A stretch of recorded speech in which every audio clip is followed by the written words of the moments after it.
You feel that weird vibe in the air, like someone flipped the switch to chaos mode inside the Dolphins building?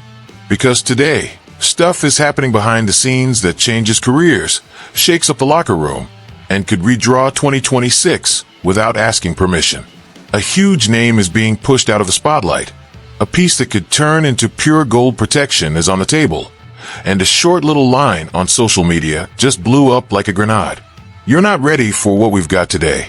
So get comfortable, hit that like button, and let's get straight into it. Which one of these bombs do you think splits the fan base the most? Now, what if I told you a tight end who shared the field with Tua Tagovailoa just dropped a truth bomb that explains almost everything that went wrong in this nightmare season? Picture this. The guy watches Tua throw absolute lasers every single practice, but on game day it's like his body just freezes up. Darren Waller, who played with him in 2025, said it out loud on the Glory Days podcast with Johnny Manziel. He literally said, "I watched this dude throw darts every practice. It was like, what the hell am I watching?" Elite accuracy, insane expectations. Then comes the gut punch. Waller believes it's concussion trauma. 3 concussions since 2022, plus the hip injury that shut him down late in 2024. The body just isn't responding the same. Does that explain the turnovers? StatMuse says Tua was responsible for the 3rd most giveaways in the league, 16 in 14 games. Sam Darnold led with 17 in 17. Our QB trying to pull the trigger, but the system breaking down around him. Take a breath, Dolphins fans, because this isn't just talk from a former teammate. It's what we all watched. Quinn Ewers coming in late in the season. Mike McDaniel getting fired by Stephen Ross earlier this month. The Dolphins looking ready to move on from Tua. Waller even added, if he finds a way to heal that mental and physical block, the talent is still there. But what now? A fresh start somewhere else. Probably not as a day 1 starter. The comments on Pro Football Talk are absolute chaos. Some fans screaming by Tua, "You broke us." Others saying, injuries don't define talent. Give him another shot. Me, as a ride-or-die fan, it hurts to say it, but the logic is there.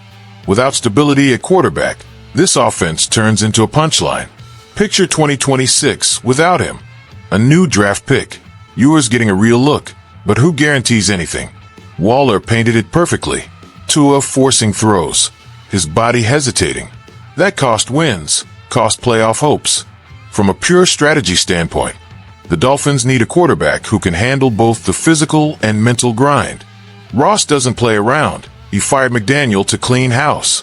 Tua has damaged goods. The league will look hard at that injury history. So what does that leave us, Fins Nation? An uncertain future, but one loaded with lessons.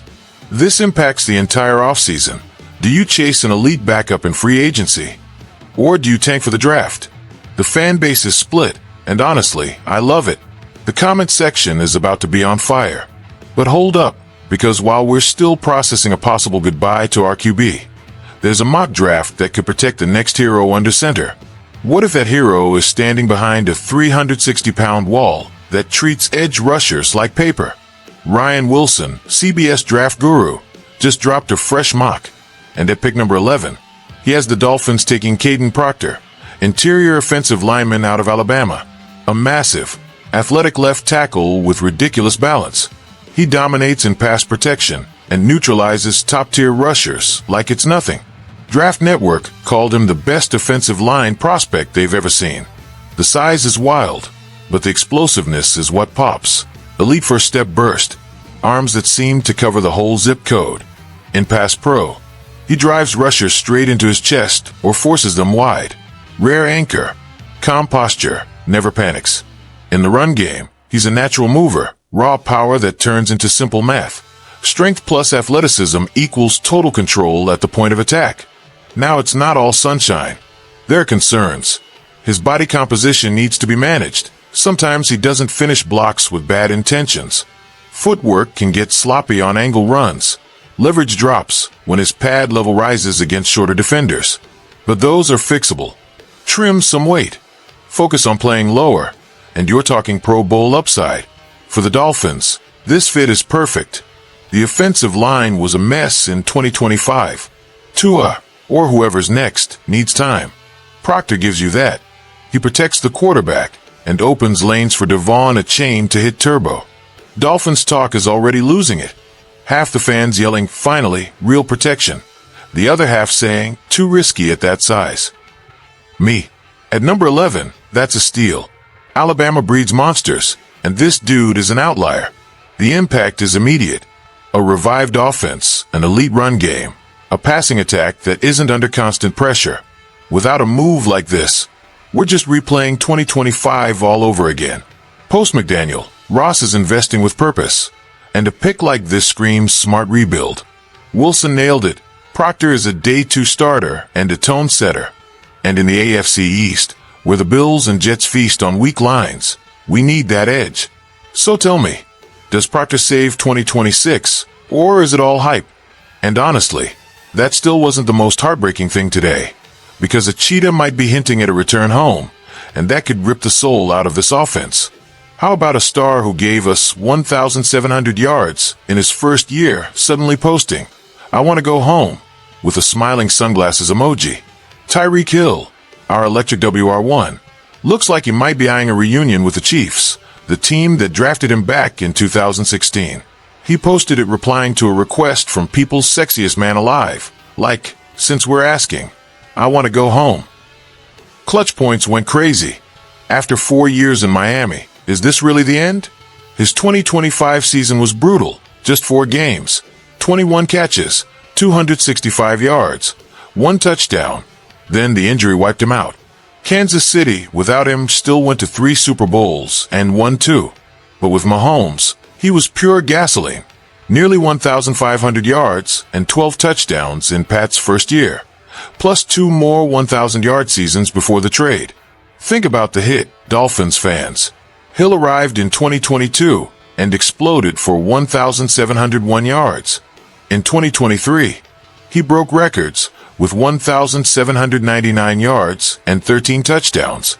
Pure cheetah speed. Lethal returns early in his career. Now heading into 2026, coming off injury, there's no guarantee he's the same guy. Without him, this offense loses its fear factor. Who replaces that? Waddle alone isn't enough. From a strategy standpoint, would the Chiefs be interested? They struggled in 2025 too, and Mahomes always wants weapons. A reunion would be terrifying. Dolphins Twitter is melting down, half begging, "Tyreek, please stay. Remember why they traded you." The other half, saying move on, injuries caught up. Me, I'm in denial. Losing Hill means full rebuild, drafting a wideout or overpaying in free agency. On the field, the deep threat disappears. The run game gets tighter, scoring drops. Does Ross clear the cap? After Tua and McDaniel, it lines up. Hill was a 5th-round pick out of West Alabama, who became a legend here. But the idea of home is powerful. This kind of move splits the locker room and fuels rivals. The front office has to either keep him or get a massive return. Loyalty versus business. The debate never ends. Man, what a day to be a Dolphins fan. But don't lose your head, because now's the time to lock in for what's next. What a roller coaster. Fins Nation. Tua possibly on the way out due to injury trauma. Waller confirming what hurts to accept. Caden Proctor at number 11 to protect the future quarterback. And Tyreek Hill hinting at a return to Kansas City, leaving a massive hole in this offense. Everything is shaking. A full offensive rebuild, but with moves that scream ambition, elite offensive line play, and a clean slate at quarterback. Pain now, hope later. The 2026 season depends on us staying united and holding Ross accountable. Do you think the Dolphins can become contenders without Tua and Hill? Or is this the end of the road? Drop your takes, like the video, subscribe, and turn on notifications for more. Let's ride, Miami.